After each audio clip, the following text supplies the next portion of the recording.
pergi migran pulang juragan. Nah itu kan vibes-nya lebih positif. Dengan hashtag adanya tadinya kabur aja ini, kita harus membuat hashtag ini menjadi vibes-nya positif, dimana kita nanti akan menyuarakan hashtag yang lebih baik, yaitu pergi migran pulang juragan.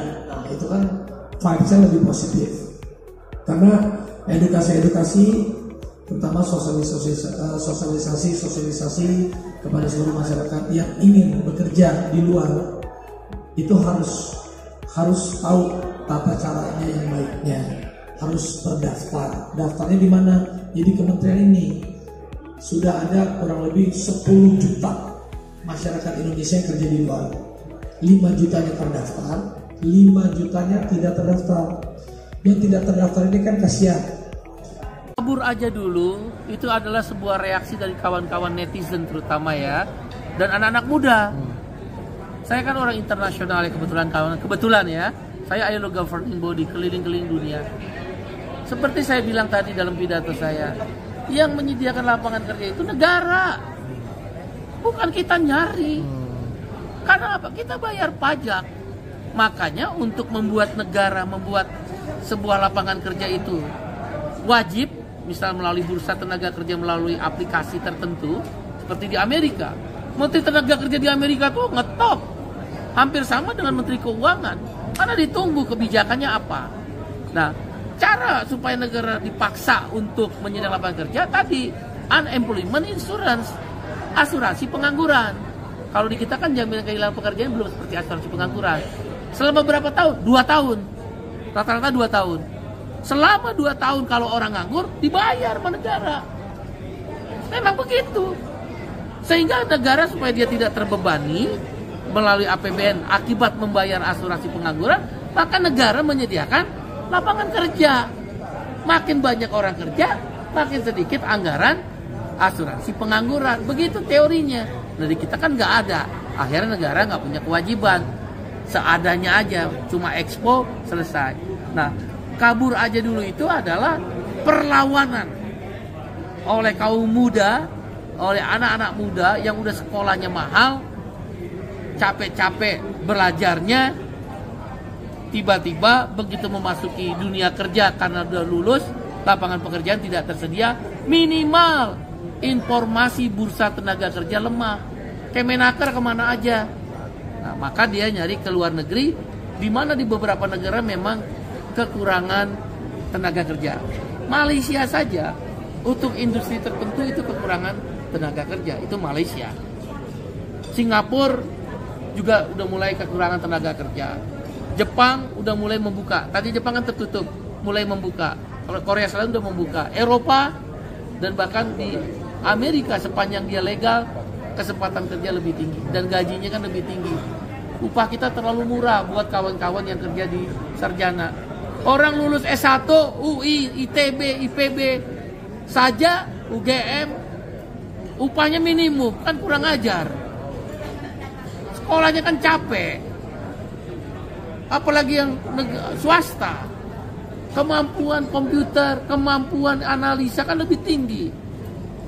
Lebih baik kerja ke negara lain. Sebenarnya ini perlawanan secara diam-diam oleh netizen dan anak muda terhadap negara yang gak berpihak kepada mereka dalam penyediaan lapangan kerja. Kabur aja dulu, itu adalah tegar yang lagi trending di Indonesia.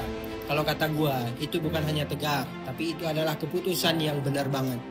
Lo pergi aja dulu ke luar negeri, baik jadi mahasiswa, jadi pekerja, baik pekerjaan lo profesional ataupun biasa saja seperti kuli bangunan ataupun lain sebagainya. Gak masalah. Karena dengan lo pergi ke luar negeri, beban Indonesia berkurang 1. Kamu mau kabur aja dulu? Kan lagi populer sekarang ini. Wait, sebelum kamu kabur aja dulu, coba cek deh. Ini adalah 5 profesi yang biasanya dicari oleh negara-negara di luar untuk para immigrants. Di bidang healthcare, biasanya mereka mencari para perawat. Di bidang construction, mereka mencari seseorang seperti plumbers atau bisa tukang kayu. Di bidang hospitality, mereka biasanya mencari orang-orang dari entry level untuk bisa contoh di restoran, di hotel, dan lain sebagainya. Di bidang transportasi dan logistics, mereka mencari supir yang bisa menyetir truk. di bidang IT harus ada specific skill, misalnya contoh computer science, engineering yang akan dipakai oleh mereka.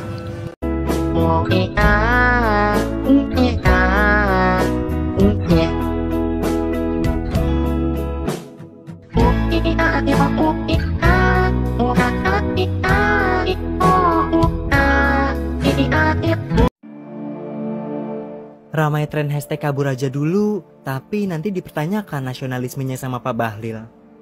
Di tengah ramainya hashtag kabur aja dulu, video lama Menteri Energi dan Sumber Daya Mineral atau ESDM Bahlil Lahadalia jadi sorotan nih guys. Dalam video tersebut, Bahlil bilang kalau masyarakat pindah ke luar negeri justru nasionalismenya diragukan.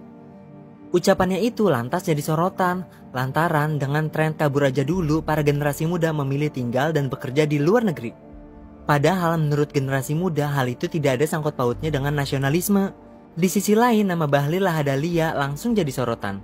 Namun siapa sih sebenarnya sosoknya ini? Bahlil sendiri saat ini menjabat sebagai Ketua Umum Partai Golkar sekaligus Menteri ESDM. Untuk pendidikannya ia merupakan lulusan Semea Yapis Fakfak Papua Barat. Setelah lulus ia melanjutkan pendidikan di Akademi Keuangan dan Perbankan yang kini menjadi Sekolah Tinggi Ilmu Ekonomi atau STIE Port Numbai. Dikatakan di kampusnya Bahlil aktif berorganisasi, ia bahkan terpilih sebagai ketua senat mahasiswa di era reformasi. Bukan cuma itu, Bahlil juga pernah terjun sebagai aktivis di gerakan reformasi 1997-1998. Untuk karirnya, ia sempat bekerja di Sukovindo, sebuah perusahaan milik negara. Sementara bersama teman-temannya, ia kemudian mendirikan 3 perusahaan bernama PT Riva Capital, PT Bersama Papua Unggul, dan PT Dwi Jati Sukses. Dari pengusaha tersebut, ia bertemu banyak relasi termasuk Joko Widodo. Dari sana, ia bersahabat dekat hingga menjadi tim kampanye untuk Pilpres Jokowi Ma'ruf Amin pada 2019. Hingga akhirnya ia diangkat menjadi Kepala Badan Koordinasi Penanaman Modal atau BKPM, kemudian dilantik sebagai Menteri Investasi pertama Indonesia pada 28 April 2021. Nah, itu dia mengenai sosok Bahlil Lahadalia. Terkait ucapannya, menurut kamu tinggal di luar negeri enggak nasionalisme atau gimana nih guys? Coba tulis di kolom komentar ya. Beruntung banget bisa kabur dari Indonesia, apalagi setelah ngeliat video ini. Nah, kalau teman-teman berpikir untuk pindah ke luar negeri, saya malah meragukan nasionalisme kalian. Jadi kalau saya tinggal di Jerman, artinya saya nggak cinta Indonesia. Tapi setiap hari saya selalu bikin konten edukasi untuk para orang tua dan guru di Indonesia. Apa mahasiswa Indonesia LPDP yang dikirim ke luar negeri dan balik-balik bawa ilmu, apa mereka juga nggak nasionalis? Nasionalisme itu bukan soal kita tinggal di mana, Pak. Tapi apa yang kita lakukan untuk bangsanya dimanapun kita berada. Bahkan karena saya sukses di Jerman, saya bisa membuka lapangan kerja untuk masyarakat di Indonesia. Bapak emang udah bisa ngasih makan rakyat atau malah Bapak makan uang mereka? Sebenarnya yang harus kita ragukan itu bukan rasa nasionalismenya, tapi karena sistem yang membuat kita pengen pergi. Udah, kabur aja dulu ke Jerman. Di sini kamu nggak akan kelaparan dan kesejahteraan pasti terjaga. Kabur aja dulu, di sini mah baru mau kerja, dilihat pengalaman. Pengalaman udah banyak, dilihat umurnya. Bisa sih nggak dilihat umurnya, tapi dilihat siapa pamannya. Kabur aja dulu, di sini usaha penghasilannya masih dikit, di Pak Ormasnya langsung banyak. Jangankan orang usaha, anak TK main drum band aja dipalak. Kabur aja dulu, di sini mau kerja disuruh bikin SKCK. Tapi pejabatnya bekas tahanan KPK. Kabur aja dulu, orang yang ke Yordania aja balik-balik jadi presiden. Mau membantah nasionalismenya. Ndasmu. Hidup Jokowi. Macan Asia. Ternyata kucing Anggora. Ada soal ekonomi yang begitu sulit yang harus dihadapi oleh kelas menengah dan juga generasi muda. Padahal dalam setiap janji kampanye politik itu selalu penciptaan lapangan kerja. Bapak Ibu yang saya hormati, teman-teman sesama anak muda, insya Allah akan terbuka 19 juta lapangan pekerjaan untuk generasi muda dan kaum perempuan. Kalian itu paham gak sih betapa susahnya? Aku tuh ya nyari kerjaan, beneran loh susah banget. Sekarang kan kita bisa lihat di sosmed itu, di TV, tiap hari orang ngantri untuk nyari kerjaan. Saking susahnya, anak-anak presiden itu sampai dicariin kerjaan sama bapak-bapaknya. Ini konon, ini mungkin perlu diklarifikasi. Orang semakin banyak pindah ke Singapura itu setelah pemilu 2024. Minat orang untuk kabur gitu ya. Minat kabur dari Indonesia. Iya, minat anak-anak muda itu untuk kabur itu tuh sempat itu ketika menjelang pemilu 2024. Ya, sempat ada insiden yang ordal-ordal itu. Oh, ini perubahan peraturan MK. Iya. Oke. Itu anak-anak itu sampai mereka kan bikin hashtag kan di trending itu adalah kabur aja dulu. Itu tuh menjadi moment of truth buat anak-anak muda. Kesadarannya terbuka. Maksudnya ada level kesadaran yang terbuka bahwa gue bukan anak pejabat, gue bukan anak konglomerat gitu kan. Tapi gue ini pinter gitu loh. Gue tuh gak bego, gue pinter, gue punya value gitu ya. Tapi gue gak bakal bisa apa-apa di negeri ini dengan cara main kayak gini, itu loh. Oke. Ya mending kabur aja dulu gitu loh. Di luar gue lebih dihargai, gue bisa lebih berkembang gitu loh. Orang melihat kemampuan gue, kapasitas gue, tanpa pandang siapa orang tua gue gitu kan. Hal kayak gitu, jadi yang mereka lihat itu jadi benchmark ya, peristiwa itu jadi tolok ukur betapa lu kalau di Indonesia itu lu harus punya power dan lu harus anak orang kaya banget. Tidak hanya hari ini meledak saja hari ini, tapi kan sebetulnya isu tentang lapangan kerja, isu tentang frustasi PHK, dan lain sebagainya itu sudah terjadi beberapa waktu lalu, semenjak COVID lah, seperti itu ya. Saya melihatnya dari 3 perspektif kemarahan anak muda ini ya. Pertama, memang dari kebijakan pemerintah, yang kita tentu harus bicara tentang kebijakan. Ada ketidakberpihakan kepada anak muda untuk mencari pekerjaan. Saya mengatakannya lapangan kerja layak yang sangat terbatas. Jadi perspektif kebijakan ini perlu kita bicarakan, yang menjadi pemantik anak muda marah. Lalu dengan ada akumulasi lah ya kemarahan, misalkan kebijakan-kebijakan yang harus viral dulu baru dibatalkan gitu misalkan. Dan saya percaya Mbak, yang bisa meningkatkan jumlah kelas menengah adalah adanya kerja layak. Kelas menengah tidak bisa tumbuh karena bansos. Kelas menengah tidak bisa tumbuh karena bansos atau makan siang gratis untuk anak-anaknya. Tapi bagaimana orang tuanya bisa bekerja dengan layak. Kisah sukses Cina bagaimana pertumbuhannya berkali-kali lipat adalah standar hidupnya semakin layak karena ada pekerjaan. Jadi lagi-lagi bagaimana menciptakan banyak lapangan kerja itu menjadi tantangan. Untuk itu, karena aku nggak dapatin pekerjaan di sini, akhirnya aku memutuskan, aku mau mencari pekerjaan yang sesuai dengan aku, yang gampang bisa aku dapatkan.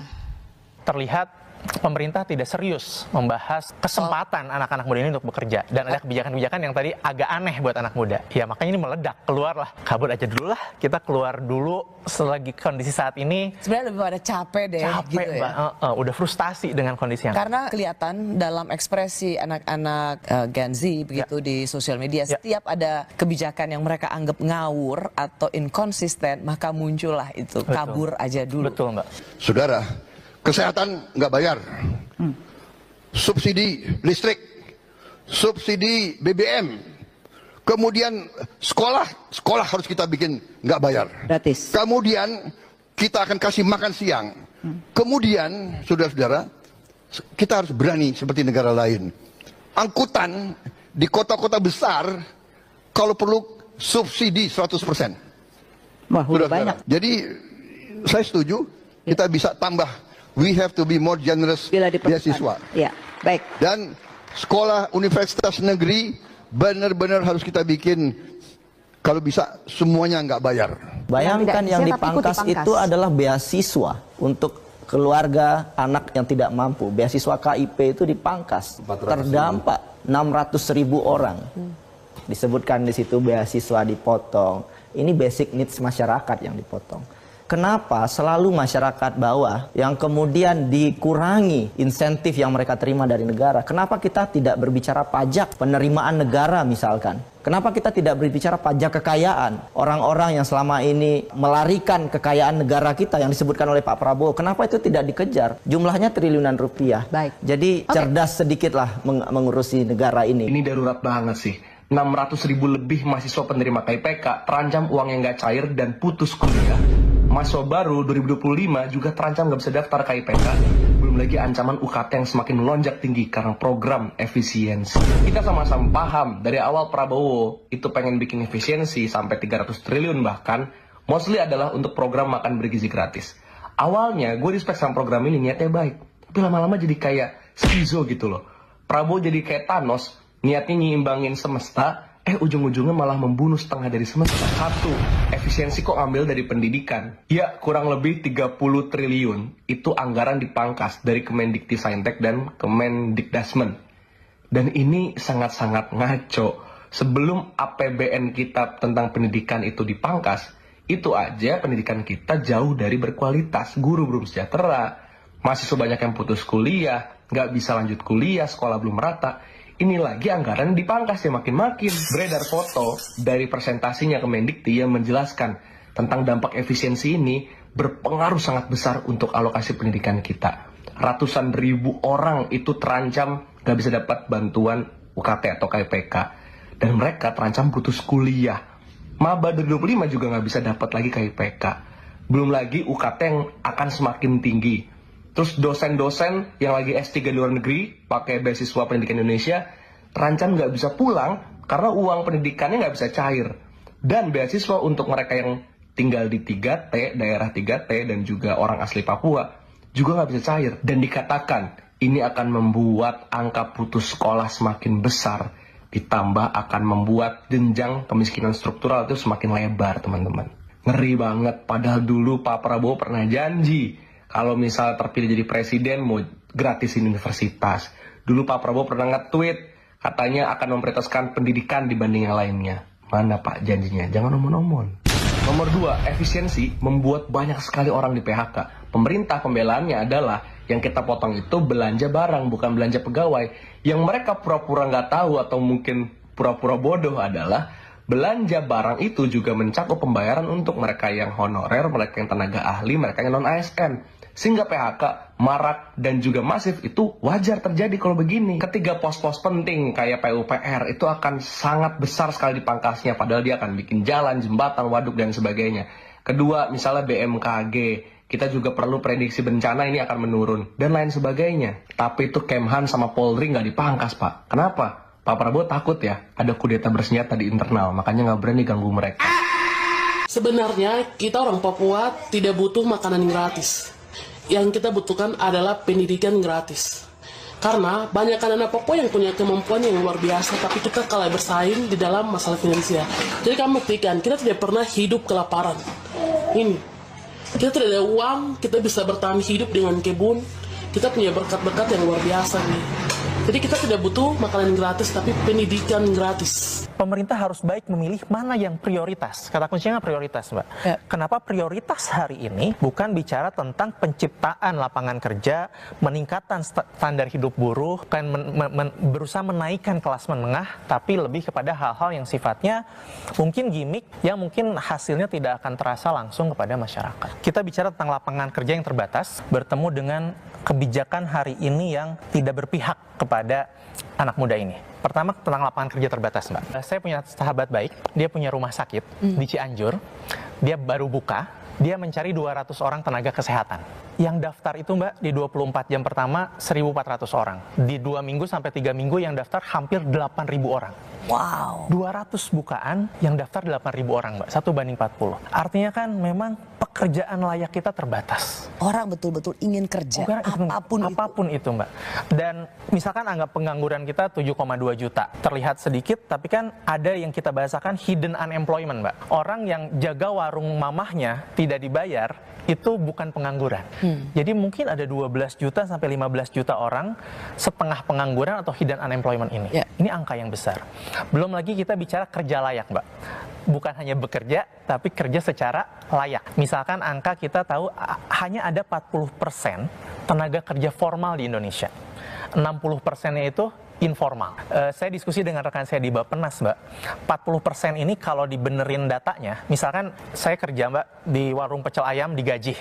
Itu kita sebut sebagai pekerja formal. Tapi kalau yang kerja formal itu harus ada kontrak, harus ada BPJS, harus ada asuransi dan lain sebagainya, itu hanya 24%, Mbak. Kecil sekali, Mbak. Jadi terbayang di satu sisi orang sudah frustasi, PHK besar-besaran, datanya sih 80.000, tapi mungkin yang tidak terdata lebih banyak lagi tahun lalu.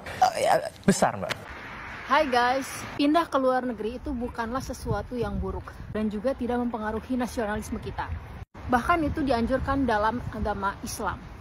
Here is why. Pertama, pada saat kita pindah ke luar negeri, artinya kita hijrah. Dan itulah yang dilakukan oleh Nabi Muhammad. Dia hijrah dari Mekah ke Madinah, dan yang terjadi adalah hidup dia berubah menjadi jauh lebih baik lagi.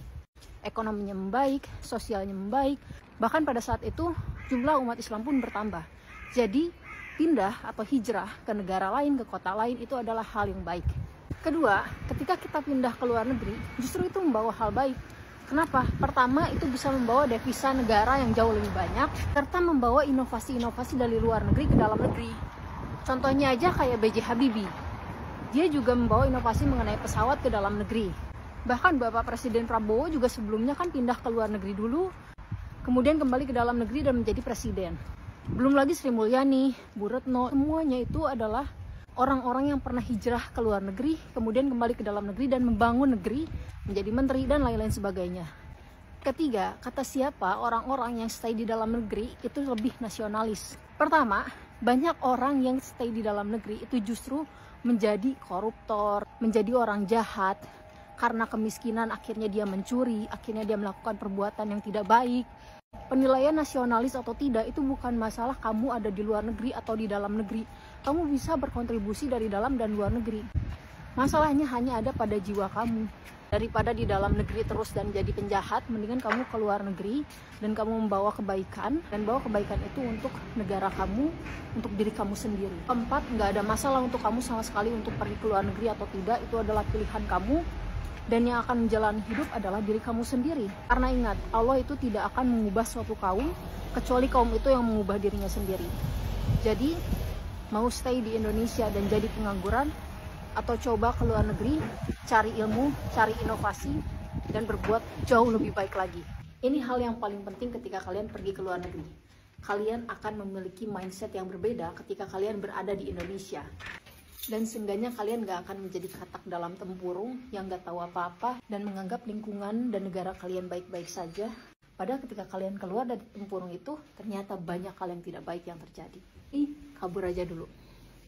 Semangat, kita pasti bisa. Bye-bye. Lagi rame soal tagar kabur aja dulu. Gara-gara banyak yang frustasi sama kehidupan di Indonesia, kalau menurutku, saat ini memang mending kabur ke luar negeri aja sih. Loh kok bisa? Karena di Indonesia sekarang ini jumlah penduduknya lagi bonus demografi, tapi kondisi ekonominya berasa lagi krisis. Jadinya ketika ada jutaan anak muda yang lulus tiap tahunnya, tapi nggak ada lapangan kerja yang cukup buat mereka. Nggak heran kalau sekarang ada 10 juta Gen Z yang lagi nganggur, dan ketika ada lowongan pun, persyaratannya banyak, tapi gajinya kecil. Berharap gaji di Indonesia bakal naik drastis pun kayaknya berat ya. Karena kenyataannya kita bukannya fokus dalam inovasi teknologi, tapi malah saingan murah-murahan tenaga kerja lawan Vietnam. Aku sendiri udah mengalami sih, betapa frustasi dan sakit hatinya kita. Ketika udah kuliah susah-susah, tapi begitu lulus cuma ditawari gaji 1,8 juta. Makanya pas aku dapat info kalau kuliah ke Jerman itu gratis, nggak pakai pikir lama aku langsung berangkat, dan nggak pernah menyesali keputusanku. Nah kalau teman-teman berpikir untuk pindah ke luar negeri, saya malah meragukan nasionalisme kalian. Kalau menurutku, justru lebih baik kalau kita tinggal di negara orang tapi jadi manusia yang produktif, yang bisa mengirim uang ke keluarga untuk merenovasi rumah yang udah reot, ataupun untuk menyekolahkan adik-adiknya, daripada berdiam di negeri sendiri, tapi malah jadi beban negara. Tolong jangan panggil kami tidak nasionalis, hanya karena ingin mencari penghidupan yang lebih layak, Pak. Karena yang tidak nasionalis itu, justru para koruptor pencuri uang rakyat. Tunggu,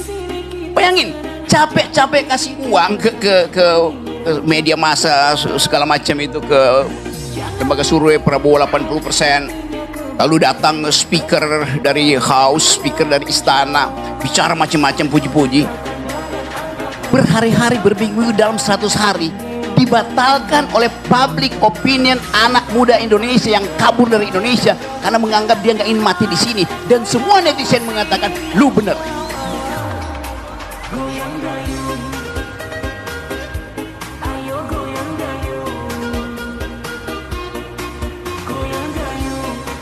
Kalian setuju gak kalau orang-orang Indonesia yang kerja di luar negeri itu adalah orang-orang yang gak mempunyai jiwa nasionalisme? Kalau gue sih setuju. Setuju kalau statement barusan adalah statement yang dungu. Nah, jadi belakangan ini tagar kabur aja dulu sedang ramai dibicarakan di media sosial, di mana banyak netizen Indonesia yang sedang bekerja di luar negeri membagikan kisah tentang kualitas kelayakan hidup di luar negeri, sekaligus memberikan insight tentang bagaimana caranya untuk pergi dari Indonesia. Nah, para pengamat mengatakan sebenarnya fenomena ini tuh gak ada hubungannya sama sekali dengan rasa nasionalisme, melainkan ini hanyalah bentuk ekspresi dari anak-anak muda yang kecewa atas buruknya kualitas hidup di tanah air Indonesia. Entah itu dari segi kualitas pendidikan, jaminan kesehatan, kesempatan kerja, sampai biaya hidup yang terus naik, tapi penghasilan segitu-gitu aja. Nah, dengan munculnya tren ini, video lama dari Bapak Bahlil pun kembali muncul ke permukaan. Nah, kalau teman-teman berpikir untuk pindah ke luar negeri, saya malah meragukan nasionalisme kalian. Cinta tanah air tapi hidup miskin, malas, nyusahin, gak punya duit, terus ngebegal. Waduh. Nah, menurut gua, fenomena ini tuh harus ditanggapi dengan serius oleh pemerintah. Apalagi mengingat tingkat literasi masyarakat Indonesia kan masih rendah. Takutnya, tren seperti ini tuh bisa dimanfaatkan oleh oknum-oknum yang tidak bertanggung jawab untuk melancarkan aksi perdagangan manusia. Jadi, kalau pemerintah iya mendukung, sebaiknya segera lakukan aksi sosialisasi dan sarana yang suportif agar masyarakat nggak mudah tertipu. Tapi kalau pemerintah bersikap kontra seperti beliau, ya monggo, diperbaiki lagi sistem dalam negerinya agar orang-orang lebih nasionalis terhadap tanah air ini. Gimana menurut kalian?